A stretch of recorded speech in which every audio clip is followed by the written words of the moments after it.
బీసీలకు రాజ్యాధికారం రావాలి. తీన్మార్ మల్లన్న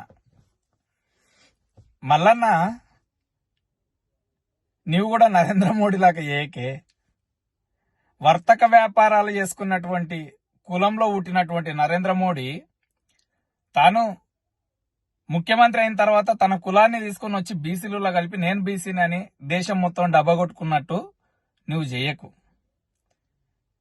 నువ్వు ఏ బీసీ అన్నా?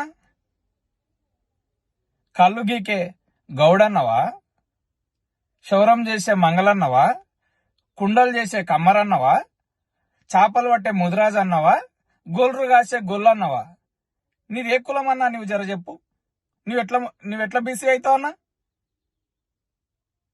కులాలను మతాలను రెచ్చగొట్టినంత మాత్రాన బీసీ అయిపోతావా నువ్వు? ఏదన్నా ఈ రాష్ట్రంలో రాజ్యాధికారం అనేది రెడ్ల నుంచి ఏ బీసీకి వరించిందన్నా? నేను కులాల గురించి మాట్లాడతలేను, ఒక్క తీన్మార్ మల్లన్న గురించి మాట్లాడుతున్నా. తీన్మార్ మల్లన్న కాదు, తీన్మార్ మల్లన్న రెడ్డి గురించి మాట్లాడుతున్నా. ఏందన్నా రాష్ట్రంలో రెడ్ల కిరీటం వచ్చిన ప్రతిసారి వి హనుమంతరావు, ధర్మపురి శ్రీనివాసు, కేశవరావు, పొన్నార లక్ష్మయ్య పిసిసి ప్రెసిడెంట్లు ఎవరన్నా? వీళ్ళంతా ఏ కుల పొల్లన్నా బీసీలకు రాజ్యాధికారం వచ్చిందన్నా? బీజేపీలో కె లక్ష్మణ్, బండి సంజయ్ కుమార్ ఎవరన్నా? వీళ్ళంతా బీసీలేనా? వీళ్ళందరికీ న్యాయం జరిగినప్పుడు వీళ్ళకు బీసీలకు న్యాయం జరిగినట్టనన్నా? నువ్వు చెప్పాలి వీళ్ళ కులం ఏందో.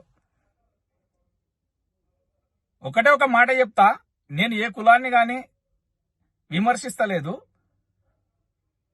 తెలంగాణ రాష్ట్రం మొత్తం నీ కులం వెనకాల ఏముంటదన్న? తోక లేకుంటదా? చెప్పు నువ్వు జరా, నీ కులం ఏంది? నువ్వు ఎట్లా బీసీ అవుతావన్నా? బీసీలకు రాజ్యాధికారం రావాలి, ఖచ్చితంగా రావాల్సిందే.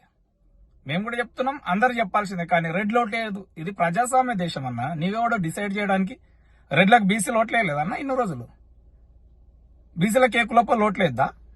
ఎలాంటి వాతావరణాన్ని క్రియేట్ చేస్తున్నావు? ఎంఐఎం లేక బీజేపీ లేక తీవ్రవాది అవుతున్నాయి రోజు రోజు పూతరంగా. ఇది సెక్యులర్ దేశం అన్నా. అన్ని కులాలు అన్ని మతాలు అందరికి ఓటేయాల్సిందే, తప్పదు.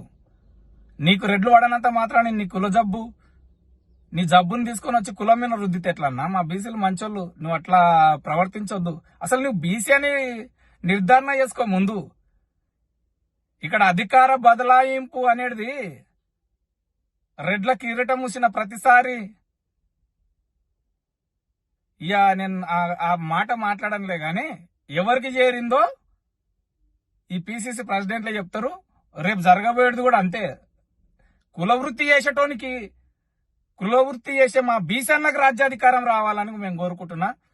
మా బీసీ సోదరులారా, దయచేసి ఈ అంటరోగాన్ని మీరు ఖచ్చితంగా తగలబెట్టుకోవద్దని నేను కోరుకుంటున్నా. Thank you.